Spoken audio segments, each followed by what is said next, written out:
ठाण्यामध्ये उद्धव ठाकरेंच्या सभास्थळी राडा करणाऱ्या 44 जणांवर गुन्हा दाखल करण्यात आलाय। मनसेच्या 44 कार्यकर्त्यांवरती नौपाडा पोलीस ठाण्यामध्ये गुन्हा दाखल झालाय।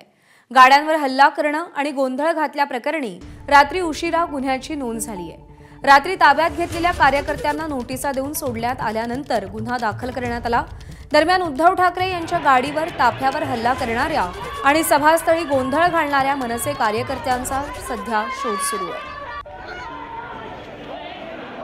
अक्षय भाटकर आपले प्रतिनिधी आपल्या सोबत आहेत। अक्षय, आता पोलीस काय कारवाई करतात? काय रात्री अनेक लोकांना म्हणजे जवळपास 50-60 पेक्षा जास्त जणांना, ज्यामध्ये महिला आणि पुरुष असे दोन्ही कार्यकर्ते होते, त्यांना पोलिसांनी ताब्यात घेतलं होतं। मात्र त्यांच्यावर गुन्हा दाखल केला नव्हता।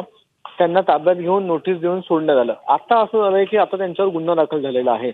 मग सामाजिक तेढ निर्माण करणं असेल किंवा उद्धव ठाकरे यांच्या ताफ्यावर जो हल्ला करण्यात आला त्या संदर्भातला असेल, अशा काही कलमांच्या अंतर्गत त्यांच्यावर आता गुन्हा दाखल केलेला आहे।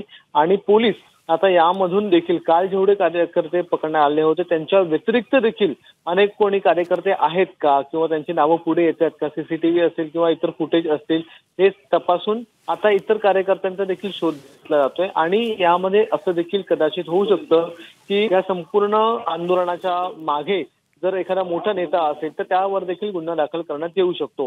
मात्र सध्या पोलिसांचा हाच पवित्रा आहे की जे कार्यकर्ते काल त्या ठिकाणी उपस्थित होते ते आणि त्यांच्या व्यतिरिक्त इतर जे कार्यकर्ते त्या सगळ्यांवर आता गुन्हा दाखल करून त्यांना पुन्हा एकदा ताब्यात घेण्याची, अटक करण्याची शक्यता आहे। आणि नौपाडा पोलीस स्टेशनमध्ये हा गुन्हा दाखल झालेला आहे। त्यानुसार आता ठाणे पोलीस पुढची कारवाई करत आहेत।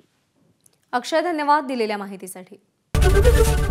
एबीपी माझा, उघडा डोळे बघा नीट।